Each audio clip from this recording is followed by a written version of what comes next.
Welcome to the Leadmore podcast. I'm your host, John T. Meyer. The Leadmore podcast is the show where we sit down with great leaders, we learn from them, so that we can help inspire and create more leaders for tomorrow. Because I believe the world needs more leaders, and I want you to be one of them. In this episode, we sit down with my friend and my new colleague, the CEO of ClickRain, Natalie Eisenberg. For listeners, a little context here. About 6 weeks ago, we announced the acquisition of my company, Lemonly, by Natalie's company, ClickRain. It was something we've been working on for a long time during the 2020 calendar year. We closed the deal on paperwork on New Year's Eve 2020, announced it to our team mid-January and to the public, and now we are moving forward as two combined companies. So in this episode, we actually unpack that process. We unpack how that conversation started, the process of going through it, the emotions of me selling a company, of Natalie buying a company, and what that means from a leadership perspective. How do you transition as a leader? Transition out, transition in. Natalie actually went through that. She was not the original CEO nor the founder of ClickRain. Former guest of the Leadmore podcast, Paul Tenhaken, mayor of Sioux Falls, started ClickRain, and Natalie eventually replaced him as the CEO. So we unpack all of that. It's very open and flowing. We talk about what the future of an office looks like for these combined teams and how to lead as a emotionally intelligent leader during a pandemic, how to lead your team. So this is a great episode. I think some really insightful stuff, and you're going to enjoy listening to Natalie. Let's go take a listen. Well, hey, everybody. Welcome to another episode of the Leadmore podcast. I'm here with my now colleague and a great leader, CEO of ClickRain, Natalie Eisenberg. How are you? Hi, John. I'm great. Thank you so much for having me. Yeah, I was just telling Nate, who does our audio, I think this is the first time physically I've seen you since last summer, maybe? Yeah, it's been a while. We've worked through a lot virtually. Yeah. So it's great to be here. And this is actually my first time in the Lemonly office space. Yeah, so we have some good first here. Yeah. And for people who maybe don't know, I guess the reason why I think that's interesting that I haven't seen you is obviously on January 15th, ClickRain acquired Lemonly, our company, and we joined forces as a better together team. And so I think in a perfect analogy of 2020, we basically did the whole thing virtually. We really did. And talk about doing big things under pressure and under new circumstances. We got it done. Yeah. Mm-hmm. Like even when we had to have a picture, we didn't have a picture together. So we had to Photoshop two photos. Yes, we did. So tell me first, just for listeners so they know, tell us what you do at ClickRain and just give a 101 on what ClickRain does. Absolutely. I'm CEO of ClickRain, have been for about 3 years. And my role really tends to be oriented around working with our executive team and planning for the company vision, company strategy. And then I also worked really closely with our directors and making the linkage between where we're headed as a company and what the departments are all doing and what our people are doing. Cool. And so 3 years as CEO, how many years prior when you weren't CEO there? I was at ClickRain. I've been with ClickRain almost 5 years. 5, okay. So it was about 2 years.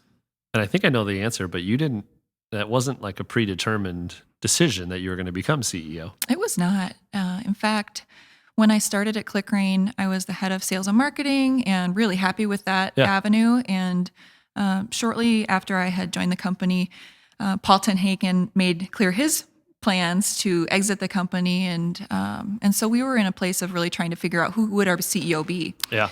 And doing some succession planning with some consultants and really vetting what the needs were and who might be a contender.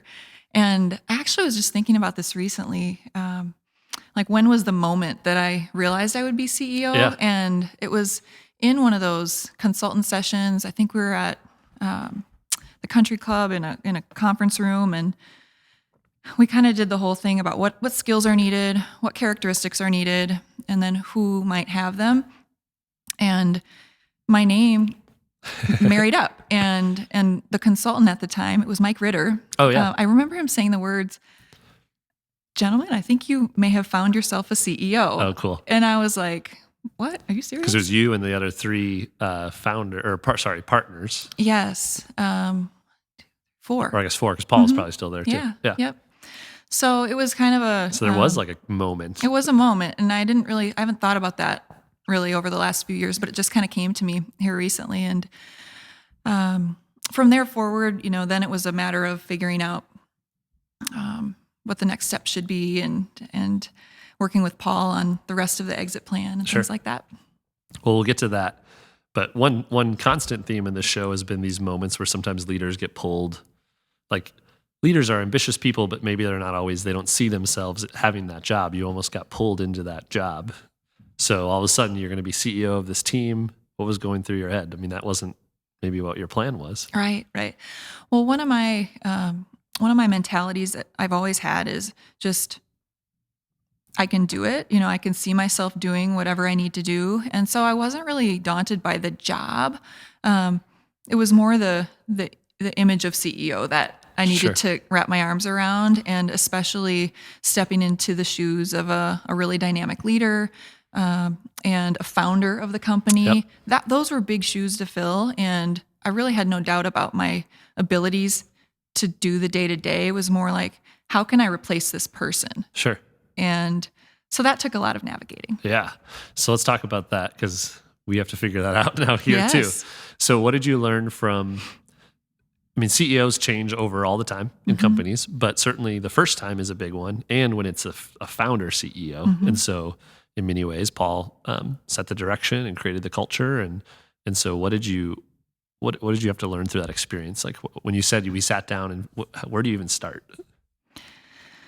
Well, I know and knew Paul really pretty well at that time, and so I knew how genuine he was to begin with. I knew how smart and capable he was, and so the learning really was more about, like, how am I going to interact with the team, and how am I going to establish my own identity with the team, and part of that process was really just making my stamp early and having like some early wins. Sure. And which was really difficult. In my case, I stepped into the position in September, and Paul formally exited the company in December, but all the while he was running for mayor. Yeah. And so there was this external noise about Paul that that really like got to me. And so I really had to try and stay inward looking in the company and communicate well with my team and actively with my team. And early on, we evolved our company purpose to people first. Yeah. And I just did a lot of work to try and substantiate that and show people that I too have a commitment to the company, and it might be a little different, but it's going to be great. So that was kind of one of your first moves, kind of establishing that. Yeah, just evolving the culture in a slightly different way and committing to them that we're going to operate similarly to the way we have in the past in terms of culture, but a little bit different too.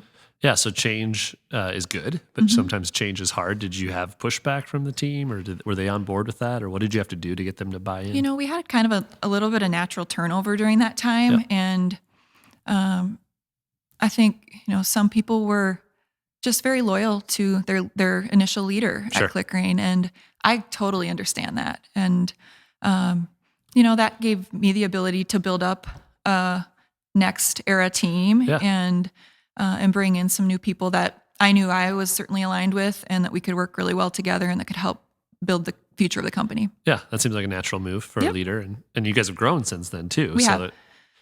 We've grown, and both in financials and in size, we're at about 40 people now, and we've figured out a lot of efficiencies in this next era of ClickRain.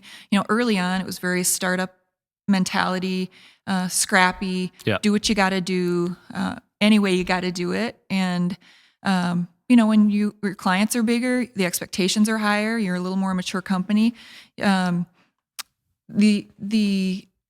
client is expecting a little more organized effect. And then when you get a little more organized, you also see the benefits. Yeah. And I can vouch for that. In the 6 weeks that we've been on the same team, and, several months we've been working together, from Carissa and your operations and admins, definitely it's buttoned up, which is good.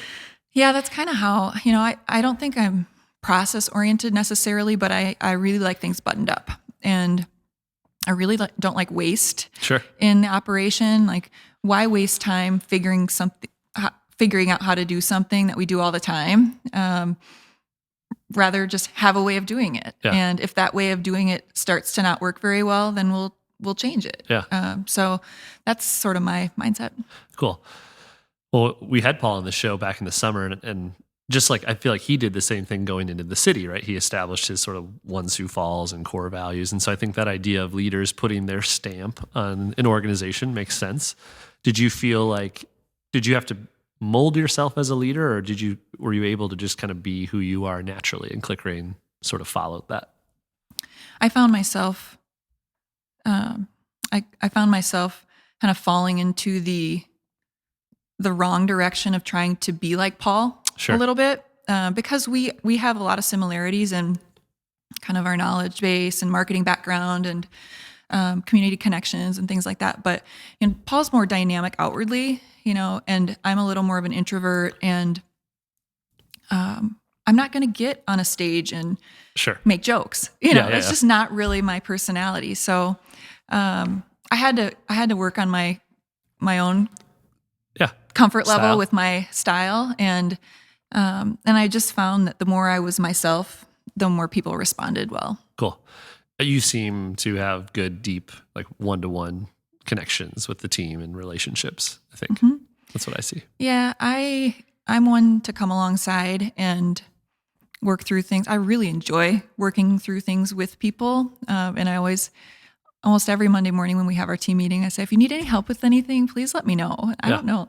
I don't get taken up on that very often, but I really enjoy it when I do. And so maybe I just need to say, like, please. I think that's I can vouch for that you. too. That whole like open office, Yeah. my door's always open, or office hours. I don't know what it is, because even, we're sitting here at Lemonly where I always joke that I have an open door policy. I don't have a door. I don't have an office.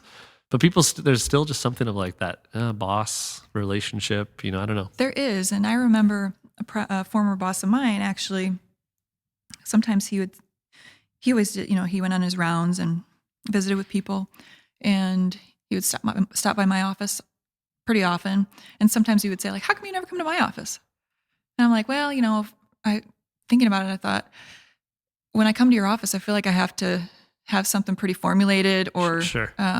Like a major problem, big reason. So, but I really do thrive in that mentorship type of relationship with people. And the more I can get to know them, and we can like have shared wins together, I think the better for all of us. Yeah, cool. Well, let's move on to, that was the transition to you becoming CEO, 3 years. And then about a year ago, I get an email from Eric, one of your business partners, that just said, hey, let's grab coffee. And I don't know if I've told you this story, but I remember walking out here of the office, and Emily, who's our office manager and manages my calendar, I said, hey, do you know what Eric wants to talk about? And she said, no, he didn't say in the email. And I remember telling her, like, okay, in the future, can you make sure to, like, when I have meetings, like, tell me, kind of figure out what they're for. Right. Because I think the last time I had coffee with Eric, it was, he made a fundraising ask for the Levitt, which we did, and the Chamber Appeals. And so I kind of thought going into that coffee meeting, that was going to be it. Like, there's this project ClickRain's involved with. We want to see if Lemonly would also want to be involved. And he didn't really have a specific agenda, but I guess one thing about me is I wear whatever's on my mind pretty much on my sleeve, and I'm pretty external and outward. So he asked me some leading questions, and I said, yeah, I'm thinking about what's next for me, and what does this company look like for the next decade, and where does it go? And he said, well, that's interesting. And that sort of sparked this conversation. So I don't know when you came along in that phase, but let's move to what interested you guys in a potential, business relationship with Lemonly. Well, it was really kind of serendipitous in a way, because we knew that in order to grow, to make a big growth move, another company would be the step that we would take. And so we just kind of had eyes and ears to the ground over the last couple of years. And I'm lucky to have partners who we all complement each other. And Eric's one where he always is, his place on the accountability chart is M&A, Sure. and opening doors. And he does that really, really well. And so, he's hunting Sure. all the time. And when he had that meeting with you, I don't think the intention was to come out of it with a potential business deal, Yeah. but he heard you loud and clear, and right away he came back and we started the wheels turning and set up some more meetings. Yeah. Yeah. And then the four of us, meaning you and Eric, Amy and I, did coffee, and then COVID hit. And Yes. obviously the world changed. And I remember thinking, well, this is probably not going to happen in 2020, and kind of parked it aside. And come summer, both of our companies are busy. Both of our companies were growing. I think we both had jobs posted that we were hiring. And that's when we reconnected and said, well, maybe we should talk about it again. Still have this conversation. Yeah. I remember that coffee, and it must have been in about February. Yeah, I think I was so. thinking we were able to get together in person, and it didn't seem weird at the time. No, which is weird because we're coming up. It was probably about a year as of this recording. Yeah. And I'm very much a feeler and a sensor in a way, and I thought that initial coffee was awesome, and I've been, I also am an observer, and I've been following you and Amy and Lemonleaf for a lot of years, and to be able to sit down with you guys and get to know you and have that kind of chemistry feel right was a good first step. And I at that time I wasn't sure that anything would come of it either. Sure. But when we started getting together in the summertime, and then even in the fall, things picked up. I remember saying to the group at some point on our end, this is going to happen, you guys. Yeah. And this is going to be so awesome. Cool. Yeah, I don't know how it felt on your side of the table, but just as people might find these feelings interesting, and my wife can vouch for this, but there were times in the same week where I would go from that feeling, this is going to happen, to maybe not, and everything from logistical stuff about the price and the numbers, but also just like, is it a fit and what the what dynamics? About, yeah, all of it. And I wasn't prepared for that sort of emotional swing a little bit. So when did you feel like it was a sure thing? Maybe like mid-December. Yeah. It was late. Pretty in the game. late. Mm-hmm. Yeah. I said the same to someone. I think Even at December Thanksgiving, 18th, I we wasn't flew down sure. to Phoenix to spend time with my in-laws. And by then I felt like we're on the 1 yard line. Like if we didn't get it done, it would be kind of weird. But what were you going to say? Sorry. Yeah, even at Thanksgiving time, I remember we were signing documents, but at the same time, it was still unclear whether or not we were going to cross the line. Yeah. So, but on New Year's Eve day, we did. Yeah, it was perfect. I went for a run in Arizona to kind of like de-stress after all that, and you gave me a phone call, which was really appreciated, and it was a done deal. We celebrated that night. Cool. Well, let's talk about that, because now you get to do this experience again, but a little bit on the other side. So how do we? Well, actually, let's hold off there. First, what are you most excited about now with these two teams coming together? I am most excited about the talent and the team.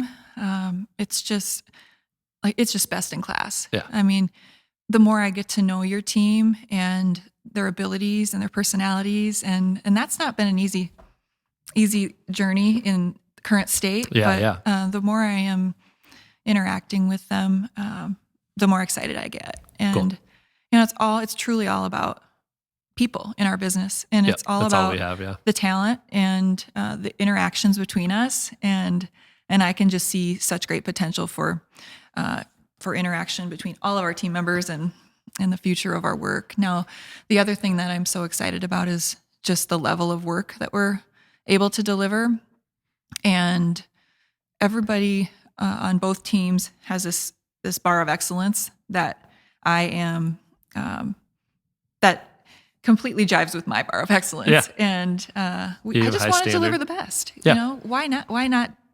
Why deliver anything less than the best? And we have the team to do it. And there are so many businesses in the region and in the country that we can still bring on and do great work for. So there's just great potential. Yeah, and in 2021, digital marketing, design, advertise. It's so fragmented, and there's so many different spaces and boutique shops and niches, and it's hard to carve out your place. But I feel like now, as a combined force, I think from Minneapolis to Denver, we're the strongest team that you have in the region, and Completely. we can offer a lot to any clients to solve their problems. Completely. And it's been really fun hearing the response of the community. I think it was a surprising uniting for a lot of people in the community, but it does make a lot of sense when you really sit down and look at the services offered on both sides, the clientele, and where Lemonly's clientele tend to be around the country and ours tend to be a little more regional. It's a really nice marrying of two great companies. Yeah, perfect. All right, so now back to what I asked you. We get to do this again and figure out what leadership transition looks like. So currently we both have the title of CEO for two separate companies, but in the future, you will continue to be the CEO of ClickRain. What did you learn from last time, do you think, replacing a founder that will have to go through, this time with me? Because I guess I should probably say for listeners, I will keep my role as Lemonly till the end of this year, 2021, and then we'll be moving on. So, I think one of my natural abilities is just to come alongside the team, and I absolutely intend to do that with Lemonly team. And right now, it's just it's unique because we are still mostly remote, and but we're doing everything we can to start taking those steps and getting to know each other. And I think fundamentally just communicating really transparently and turning tight corners when we make decisions and making sure everybody understands clearly where we're at. It's all kind of 101, a lot of the fundamentals, and then just really being relational with the team and getting to know everybody. Yeah, I think it's super helpful that I know we have this at Lemonly, and I get the vibe you guys do too, which is very open, transparent companies. Eric used the line of who's moving my cheese, right? Like we don't want to move people's cheese. And I think we've been over communicative, very honest. Here's what we know. Here are a few things we don't know, but we'll figure them out. And as soon as we do, we'll let you know. So I feel like that's been good. Completely. Yeah. And really just ironing everything out clearly, and which comes pretty naturally to most of our team members, communicating all the needs to everyone so that everybody knows what's going on. Yeah, perfect. So this may be a question I'm curious about. When you guys, so you said that like an M&A was maybe on the vision. Now that we're a new form team, as leader of this company, what is your vision? What does it look like 5 years from now? Well, now having gone through this process once, I think we all kind of have a little more confidence about doing it again someday. Sure. Yeah. Not to say we have our eyes on any specific targets, but we want to continue to be the best at what we do in the region. And digital marketing is certainly in demand, but the competition's also really lifted. And if you do marketing at all, you better be doing digital marketing. Yeah. And pretty much everyone is. So I think of you guys when we say, oh, well, ClickRain's like full service digital marketing. I just think it's just a full service agency now, right? Yeah, pretty much. How much of advertising, marketing? Pretty much. We don't do radio or TV or billboards much, Which if you take that percentage of what a brand does, that's got to be small. Yeah. So we're able to be a full service agency to brands that need it, brands that are digitally oriented and need our services. We can do pretty much everything they need. Yep. And we want to continue to do that and do that well. We also want to compete on culture, and that is becoming a more daunting task too, because it's been realized that culture is important. Yeah. It's different than 5 and 10 years ago. Yeah. And so we need to innovate on that, in that sense as well. And so that's just important, if not more important than innovating on our services. Don't you? To me, I think you just said that basically, but I feel like that's been a shift in this marketplace. Completely. I feel like you can agree or disagree, but we might have been a little early to make that move here at Lemonly. Yep. And then others followed. But obviously, one, it's the right thing to do. But two, you're right. People is the only thing we really have. So from talent recruitment, talent, maintaining talent, it's imperative, right? It is. And when you're the first, there's a bit of a burden to be the best and to keep leading, and a burden and a challenge. And we're game to take the challenge, and we want to just continue to pave the way in that sense. Be the best employer for the people that work in our space. Yeah. And what's that going to take? I'm not sure, but we're willing to go there. Yeah.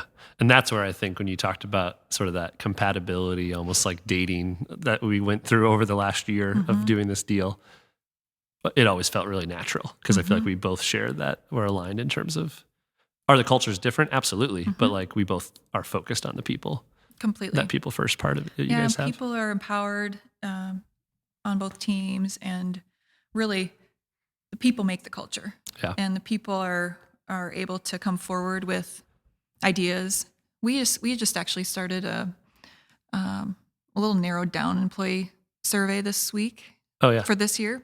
So our first of this year just went out. We used to do more of an in-depth employee survey, but we knocked it way back, and the 3 questions we're asking are: how satisfied are you with your job at ClickRain? This is ClickRain specific right now. Yep. How is your well-being? Kind of on a scale of 1 to 10. Mental health, physical health, and then what else do you have to tell us? And one thing that kind of emerged from that, just in the early stage results that I'm looking at, is that people's well-being, especially this year, we've had so much pressure on everyone through COVID, through social issues, through politics, and an election. Well-being has definitely suffered. But one thing that I see through the survey is that even though well-being might not be 100% tens, people are very satisfied with their job. Good. And so I guess that illuminated for me just this idea that as an employer, as a culture, we can only offer so much to a person, and we can't solve everything for them outside of work, but we can do everything in our power to make the work experience a positive one. Yeah, and if that's one less thing they have to worry about, right? Like, gosh, I think about that too. Like, thankfully, both of our companies were busy in 2020. Both companies grew in 2020. Like, no one had to worry about their job or where things were going. I mean, that's just, if that's over here and off to the side, doesn't mean, like you said, the other things are peachy, but it's just one less thing at least. If they can come to work and feel uplifted even from the stuff they're dealing with personally, that's what I want to deliver. Yeah. And if they can go out of work feeling like they still have some energy and some spunk to bring back to their families and their friends and the world, that's the goal. I'm curious, how do you as a leader I think one thing that's been hard is those water cooler moments physically where you can, both be grabbing a glass of water and maybe ask someone how their weekend was and get a better vibe. You said like you're kind of a reader kind of vibe type of person. Yeah. How do you do that now when sometimes it's on Zoom? I know. It definitely is on Zoom. And when we have our Monday kickoff to the week type meeting, and really any meeting I have with team members, I'm definitely like surveying body language. Yeah. And like engagement with what's going on. That's one way. And if I'm sensing that, somebody's continuously not with us, I might talk to their manager and say, hey, sure. How is so-and-so doing? Is there anything going on that we might be able to help with? So that's one way, but also just, we have Slack, of course, and I try my best to just like individually touch base with people and see how things are going. And, might see that they put something on social media that they're up to and touch base with them about it, things like that. So looking forward to the time when we can have those cooler conversations a little more. But also one thing that I really try and encourage is that team building and bonding can happen while you're working on the work too. Yep. And that we can We can celebrate wins together there. We can go through challenges together there. We can solve problems together there. And that too is really, really enriching to those relationships. Yeah, that's great. I think that's probably the hardest thing to do as a leader in this COVID era is really feel like you have I feel like our work has been good, remote or office, we don't really care. Yeah. That people get their stuff done. No worries about that. But it's just that intangible. I think as a cheerleader, one of the big jobs as a CEO, and I know you do that too, just having a pulse of your team is just harder. How's everyone doing? Yeah. Yeah, it is. And just the fact that everyone's struggling a little bit, which is fair. And it's totally fair. And, you want to do everything you can to help heal that. But at some point too, our work as employers can only take it so far. So then that's where we encourage other resources and things like that. Yeah, that's good. Well, the last question I wanted to ask about was thinking about, we talked about pandemic, we talked about culture, we've talked about the merging of these teams. I wanted to just get and this is your first time at the Lemonly office. People might be wondering the same question. What does a future office look like, a post-pandemic office? And so we both happen to be in a spot where we have 2 downtown headquarters that are awesome and unique. But I think there's a mutual feeling of some sort of new home in the future for both these companies to live under. So what do you think office looks like in 2022 and beyond? Well, we definitely know that the input of the team is let's stay downtown, and we'd love to do that. Yep. So that's kind of our geographic center.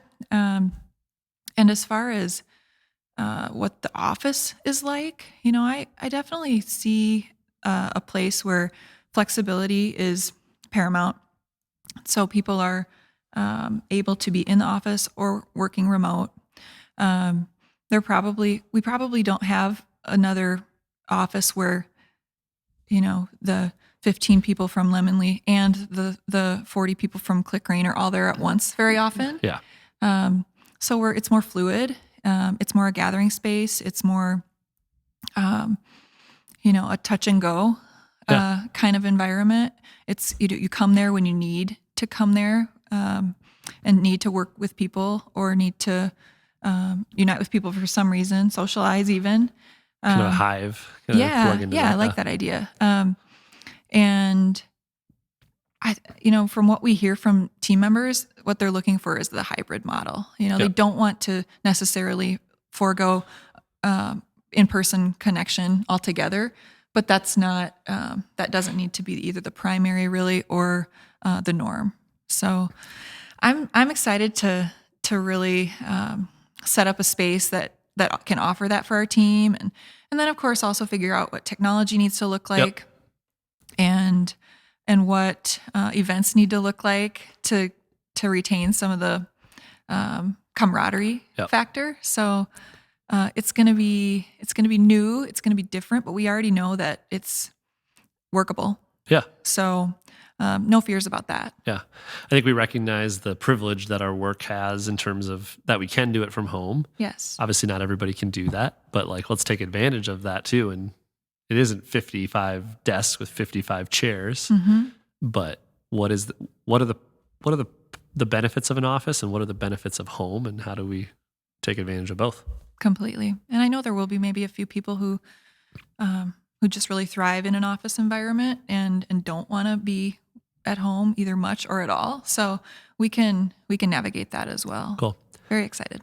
Well, ClickRain's been a leader in the community and Lemonly has, so I'm excited for us to take on that challenge and hopefully set a model for That's what we're going to do. Cool. Well, let's finish with a little bit about you, some rapid fire here. What's a book that you either recommend or give to people or something you read recently that made an impact on you?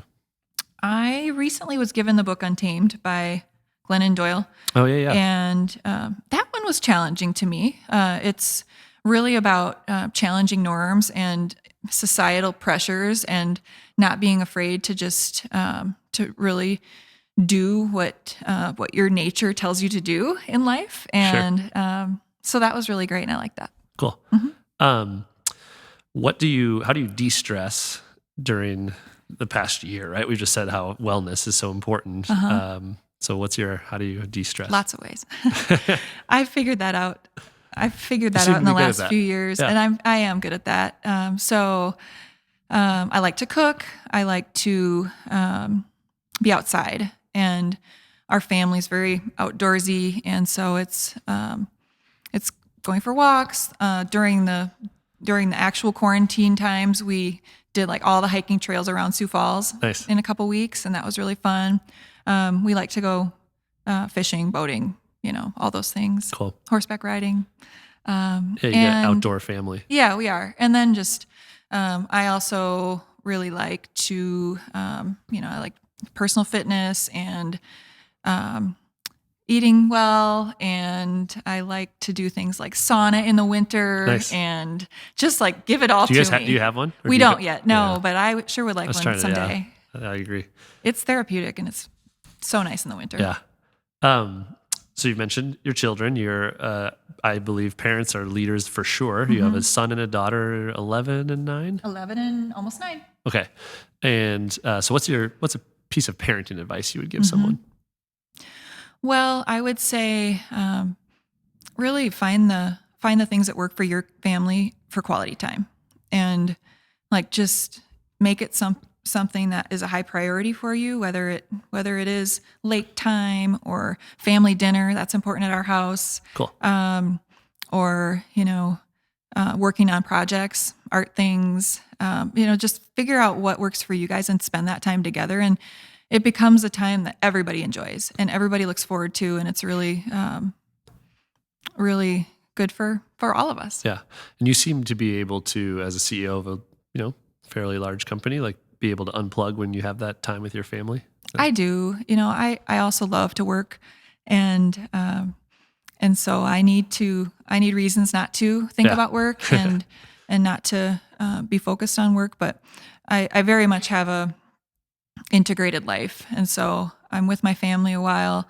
I might come up with a great idea while I'm out hiking with my family, Sure. and then I need to get back to a computer and kind of work on Hash it it for a out. few minutes. Yeah. Yeah. Cool. So I work all the time, and I'm a mom all the time, and I like that. it's all interwoven. Cool. Mm-hmm. So we asked this question when we hire at Lemonly. What's your superpower? Like the one thing you do better than everyone else? I can figure it out. Just whatever the challenge, throw it at me, and I'm going to figure it out. Cool.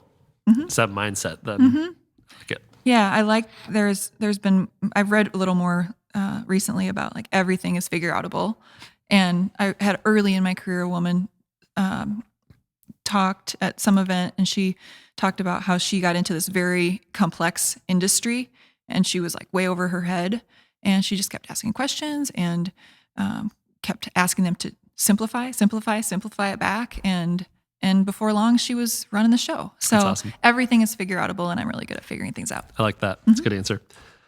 So you just mentioned somebody, but who are the leaders or mentors that have shaped your life as a leader? Well, I have had a chance to work with lots of people in the marketing profession, lots of people as clients or as colleagues, and I've learned a lot of lessons there. But actually, where I think I've really set myself apart, maybe as a female leader, is really through observation. When I was coming up in my career, mentoring really wasn't Sure. an established thing. So I was just Had to seek it out. I was just like a voracious follower of women in the community that were leaders, and people like Michelle Lavallee, Kathy Clark, people like Becky Nelson, and Ruth Christopolsky. I can name more, but I actually didn't know them all very Sure. well.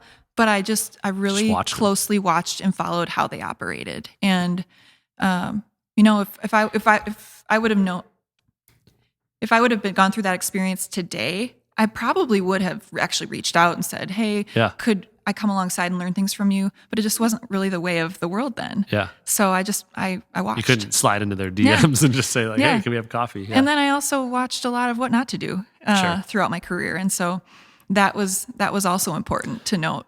I'm not going to be like that. So do you feel, it sounds like maybe you cherry picked a thing or two from each person and Yeah, kind of made it certainly. your own? Uh-huh. Cool. I like that. this has been great. Thank you so much for the time, Natalie. And have enjoyed working with you together these last 6 weeks. And of course, I'm looking forward to the year ahead. So far, it's been awesome. And I've enjoyed getting to know you and appreciate you bringing me on the show. Cool. Take care. Mm-hmm. All right, everyone. That was our episode with Natalie Eisenberg, the CEO of ClickRain. I hope you enjoyed that conversation. I wanted to put that down on tape. I know this is one I'll probably go back and listen to years from now just to remember the feelings of this process and really to continue to learn as a leader, from what this process taught me. And so I loved hearing Natalie's perspective, and I hope you enjoyed it too. Remember, we drop new episodes of the Leadmore podcast every Thursday. You can go listen at leadmorepodcast.com or wherever you listen to your podcast. Go subscribe, Apple, Spotify, Stitcher, wherever you listen. Give us a nice review if you can. That's it for today. Thank you for listening. And as always, take care. Be well.